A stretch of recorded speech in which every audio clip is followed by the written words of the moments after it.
کسی کو کوئی پتہ نہیں کہاں سے آیا، کون تھا، بطور گواہ ٹرائل کورٹ میں پیش نہیں ہوا، کوئی جانتا بھی نہیں اسے.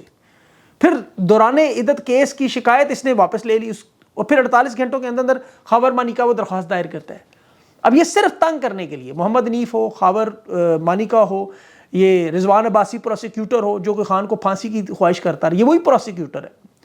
اس کیس سے پہلے بھاگا بھی، اس کی بھی پوری ایک تفصیل ہے، لیکن خیر سے دفاع کریں. خاور مانیکا نے 6 سال بعد شکایت کی، اور اس میں بھی دیکھیں اس اجنبی شخص جس کا کوئی تعلق نہیں تھا، ادھر خاور مانیکا پہ بھی جو کرپشن کیس میں اسے ڈالا، اسے اس کے بعد مار پیٹ ہوئی، 2 مہینے بعد اسے درخواست دے دی. اسے بھی 5 سال 11 مہینے بعد یاد ہے کہ خان پر کیچڑ اچھالنا ہے.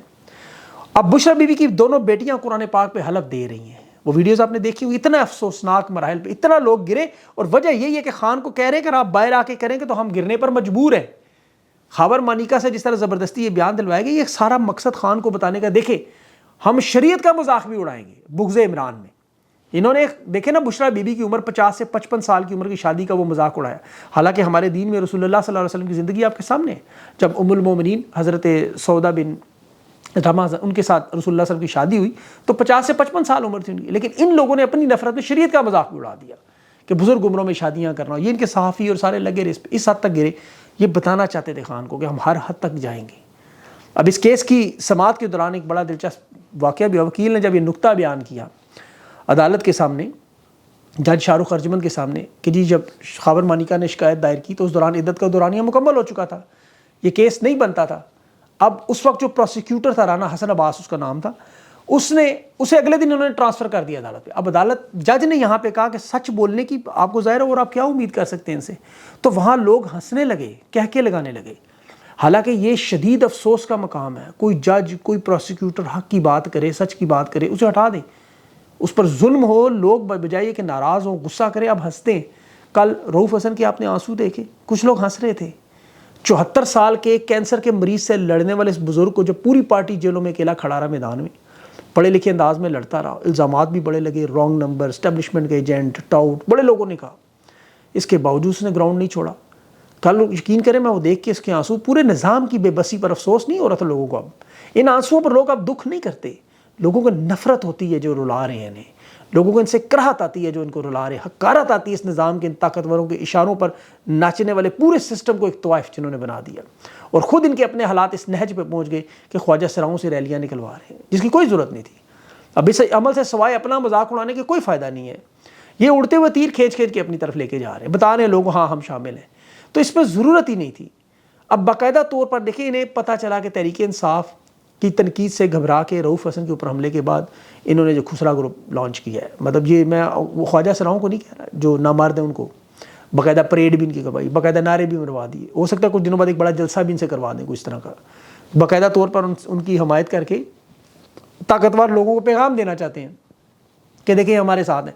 بدقسمتی سے دیکھیں اس وقت جو اعلیٰ منصب پہ لوگ بیٹھے ہیں جنہیں یہ سب کچھ نظر آ رہا ہے، جن کو صرف ایکسٹینشنز اور دباؤ چاہیے یا کوئی ویڈیوز ہے کوئی ایسے معاملات ہیں. مثلا قاضی فائز صاحب کو اب دیکھیں چیف جسٹس بننے سے پہلے برطانیہ میں ایک کانفرنس میں گوروں کے ساتھ بیٹھ کے یہ وہاں پہ کیا کہتے تھے کہ جی پاکستان توڑنے پر کرپشن کا نہیں بلکہ اس وقت کے جو لیڈر ہیں ان کا نہیں بلکہ بھوکے جرنیلوں کا کام تھا جنہوں نے شیخ مجیب کا مینڈیٹ تسلیم نہیں کیا. یہ ان کا کہنا قاضی فائز کا.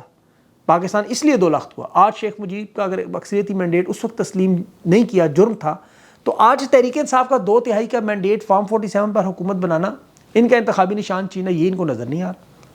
آپ ان کی ویڈیو دیکھیں اس وقت کی اور آج کی دیکھیں، آپ کو اندازہ ہو جائے قانون اور انصاف کہاں کھڑا ہے. یہی سب سے بڑا مسئلہ ہے اس وقت. لیکن یہاں پہ ججز ہیں ایسے بہترین ججز بھی ہیں. 62 سال پہلے جیسے محمد رستم خان کیانی تھے، 1958 سے 62 تک چیف جسٹس تھے مغربی پاکستان کے. ایوب خان کے خلاف بڑا ڈٹ کے لڑے، باقاعدہ لڑائی لڑی. آج محسن اختر کیانی ہے، بابر ستار ہے. آپ کو پتہ ہے یہ سارے ججز کھڑے ہیں اس وقت خفیہ اداروں کی مداخلت میں. یہ لوگ عدلیہ میں جو تازہ ہوا کے جھونکے ہیں، یہ اگر لوگ نہ ہوئے جسٹس اطہر من اللہ جیسے، یہ تو پھر ایمان اعتماد ختم ہو جائے گا، پاکستان کا مستقبل ختم ہو جائے گا. میں آپ کو حقیقت بتا رہا ہوں. اسی لیے ججز کی قیمت ادا کر رہے ہیں اور پاکستان بھی ادا کر رہے ہیں. آپ لوگ بجلی گیس اور معاشی میدان میں اب دیکھیں جو سرمایہ کاری کے لیے انویسٹمنٹ کے لیے انہوں نے منصوبہ بنایا SIFC اور یہ سارے، اس کے نئے ریکارڈ لگ رہے ہیں. پاکستان کی تاریخ میں 50 سال میں سرمایہ کاری کم ترین سطح پر. یہ ٹرائیبیون کی خبر ہے آج کی سب سے بڑی. اقوام متحدہ کی آپ رپورٹ پڑھیں کہ پاکستان کی معیشت میں تبدیلی نہیں آ سکتی کوئی. IMF کے ساتھ 3 ارب کا معاہدہ وہ ابھی تک فائنل نہیں ہو سکا، یہ ابھی تک کوئی پیسے نہیں ملے. فارن ایکسچینج ریزرو کے حالات، فارن ریمیٹنس کے حالات، تجارتی خسارہ دیکھیں. جنوبی ایشیا کے ممالک میں سب سے مہنگا ملک پاکستان بن چکا. پاکستانی روپے کی قدر دیکھیں کہاں جا رہی ہے. ڈالر ابھی آپ کو بڑھتا نظر ہے. پیٹرول کی پرائسز، بجلی کی قیمتیں 22% سود کی مد پر. اسٹیٹ بینک کے جو قرضے ہیں ابھی جو پاکستان نے $25 ارب دینا ہے. خوراک کی شارٹیج کا مسئلہ آنے والا ہے جو پاکستان، بنگلہ دیش، سری لنکا میں، لیکن پاکستان میں زیادہ حالات کیونکہ کسان وہ ہندوستان نے اپنے کارپوریٹ فارمنگ کے نام پہ بچا چکا سب کچھ. انہوں نے تو قابو پا لیا. یہاں کسان اپنے آپ کو نہیں بچا پا رہا. یہاں بدترین معاشی پالیسیوں کی وجہ سے حالات خراب ہو رہے ہیں، ورنہ ٹھیک ہو سکتے ہیں. ابھی عوام کے اوپر جو بجلی اور گیس کی مد میں جو نئے ٹیکسز جون کے بجٹ کے بعد لگنے جا رہے ہیں ان سے حالات مزید خراب ہوں گے. سرمایہ کاری دور دور تک نظر نہیں آ رہی اور یہ شہباز شریف اور ان کے لاؤ لشکر بار بار انہی عربیوں کے پاس عرب لینے پہنچ جاتے ہیں. وہ عرب دیتے نہیں. وہ 2 سال میں کتنی انہوں نے انویسٹمنٹ لائی. وہ شاید کھٹک کا جواب ابھی تک نہیں آیا جو اس نے پارلیمنٹ میں پوچھا SIF سے. سعودی عرب، عرب امارات، کبھی یہ چائنیز سیکھتے ہیں، کبھی عربی سیکھتے ہیں، کبھی عربیوں کے پاس، کبھی چائنیز کے پاس. ملتا کچھ بھی نہیں. ایک بھیک مانگنا، دوسرا امداد یا قرضے لے کے سود کی ادائیگی، پھر سود کی ادائیگی کے لیے مزید قرضے، اپنے خرچے پورے کرنے لا. اور کوئی معاملہ نہیں ہے، بالکل کوئی نہیں. اور نوٹنکیاں ان کی اگنی. جو ایران جا رہے ہیں دعا کرنے کے لیے صدر کی، وہاں وفاقی وزیر اطلاعات فون پکڑے ویڈیوز بنا رہا تھا تارا. ایک ڈرامہ لگا ہوا. اب مولانا فضل الرحمان صاحب اور تحریک انصاف کے مذاکرات، یہ بڑا اہم ہے. اندرونی کہانی بھی یہ دیکھیں گیم چینجر ہوگا میرے خیال میں. یہ بڑا اہم معاملہ فضل الرحمان صاحب کا. ان کا بھی مطالبہ یہی کہ بااختیار کمیٹی ہو، ایسے لوگ جن کی فیصلہ سازی کی طاقت ہو، اور اس کے بعد پھر اگلے ہفتے نیا اجلاس جو تاریخ ہو اس میں دونوں جماعتیں مل کر احتجاجی تحریک کو شکل دیں. اور جلسہ جو اپوزیشن نے الائنس نے ان کا اتحاد ہے انہوں نے بھی اعلان کر دیا جلسے کا اسلام آباد میں. ابھی عمران خان سے جو آج مشاورت اڈیالہ جیل میں، اس کے بعد ایک بااختیار کمیٹی بنے گی. رؤوف حسن، عمر ایوب ہیں، شندانہ گلزار ہیں، داؤد شاہ ہیں، فردوس شمیم مکی ہیں، ویجے ریٹائرڈ، طاہر صادقی ملنے گئے ہوئے. 2-3 لوگوں کو نہیں ملنے دیا گیا. اب یہ 4-5 لوگوں کا جو عمران خان بنائیں گے مذاکرات کی کمیٹی کا، اس سے ایک سمت بنے گی. کیونکہ فضل الرحمان صاحب اور تحریک انصاف کا JUIF کا اتحاد، یہ بڑا اہم معاملہ ہے. عمران خان کو اس کا ظاہر فیصلہ کرنا ہے. اور اس پر بہت سارے تحریک انصاف کے لوگوں کے تحفظات بھی ہیں. وہ ناراض بھی نظر آتے ہیں کہ ہمیں مولانا کے ساتھ کیوں ہاتھ ملانا پڑ رہا ہے. دیکھیں یہاں یہ چیز اگر یاد رکھیں، مولانا کے ساتھ اگر اعتراض ہے تو پھر محمود اچکزئی کے ساتھ بھی آپ کو اعتراض ہونا چاہیے. ان کے ساتھ بھی یہی معاملات تھے سارے. پھر اختر مینگل کے ساتھ کو بھی آپ کو اعتراض ہونا چاہیے. پھر آپ کو بہت سارے خان کے ایسے فیصلے بھی نظر آئیں گے جن پر آپ کو اعتراض ہو، جو آپ کو ناپسند ہو. لیکن یہ آپ کی خواہشات پہ عمران خان نے یا تحریک انصاف نے تو فیصلے نہیں کرنے. تحریک انصاف ایک سیاسی جماعت بھی ہے، یہ یاد رکھیں. یہ کوئی انقلابی صرف تحریک نہیں ہے. ایک سیاسی جماعت کے اوپر ظلم کر کے اسے تحریکی بنایا گیا انقلابی جماعت، ورنہ وہ ایک سیاسی جماعت ہے جو مذاکرات، بات چیت، اتحاد، جوڑ توڑ جس کا بڑا اہم حصہ ہے. عمران خان روایتی سیاستدان نہیں ہے. ان کے فیصلے اکثر اوقات عام لوگوں کی سمجھ میں نہیں آتے، لیکن وقت ثابت کرتا ہے کہ خان کے فیصلے درست ثابت ہیں. وہ انسان ہے بلا شبہ، غلطیاں بھی ہو سکتی ہیں. اور خود عمران خان کا ایک بڑا اہم بیان، اپنی اسٹیٹمنٹ ہے ان کی کہ میں نے اپنی جو زندگی میں غلطیوں سے بہت کچھ سیکھا، کہ غلطیاں نہ دہراؤں اپنی. تو یہ وجہ ہے کہ اب نواز شریف نے جو دیکھیں عدلیہ بحالی تحریک میں خان کو دھوکہ دیا تھا اس وقت، اس کے بعد عمران خان نے نواز شریف سے کبھی وہ ہاتھ نہیں ملایا. تحریک انصاف کو اس سے پہلے بھی الیکشن سے بائیکاٹ جب کروایا تھا باقی جماعتوں نے، خان ان کے ساتھ بھی نہیں جڑا. لیکن یہ جو دوبارہ اتحاد کی اب جو کوشش ہو رہی ہے، سیاست میں ہو یا عام حالات میں، لوگ بدلتے ہیں، دل بدلتے ہیں، وقت بدلتا ہے، حالات بدلتے ہیں. بڑے بڑے لوگ جو آپ کو انقلابی نظر آتے ہیں وقت پڑنے پر غائب، اور ایسے ایسے لوگ اب دیکھیں، اب خود دیکھ لیں. جو ڈاکٹر رؤوف حسن صاحب کو دیکھیں، یہ واقعہ آپ کے سامنے ہوا، اس نے بڑا کچھ سکھایا سب کو. تحریک انصاف کو جو بڑے بڑے قداور شخصیات تھی، ایک آدھا گھنٹہ ایک دن بھی نہیں گزار سکے، فل فور سرنڈر کر کے ہتھیار ڈال کے نکل گئے. دوسری طرف رؤوف حسن صاحب جیسے لوگ بزرگ بھی ہیں، شدید زخمی بھی، 19 ٹانکے بھی لگے، 74 سال عمر، کینسر سروائیور، دوبارہ بیٹھ کے اگلے دن ہی انہیں للکار ہے کہ بتاؤ مجھے کہاں گولی مارنی، جگہ بتاؤ میں آ جاتا. کوئی امید کر سکتا ہے رؤوف صاحب جیسا بندہ، اتنا بظاہر نظر آتے ہیں بزرگ، کہتے ہیں اسٹیبلشمنٹ ایجنٹ ہیں، یہ للکاریں گے اس طرح.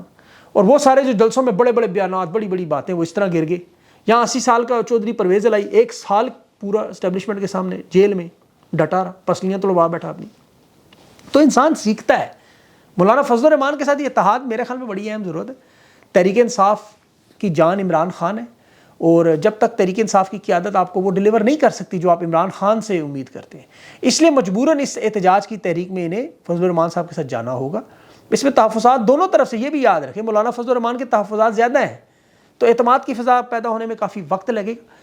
اسی لیے کمیٹی بنے گی، حالات بنیں گے اور نظر آئیں گے.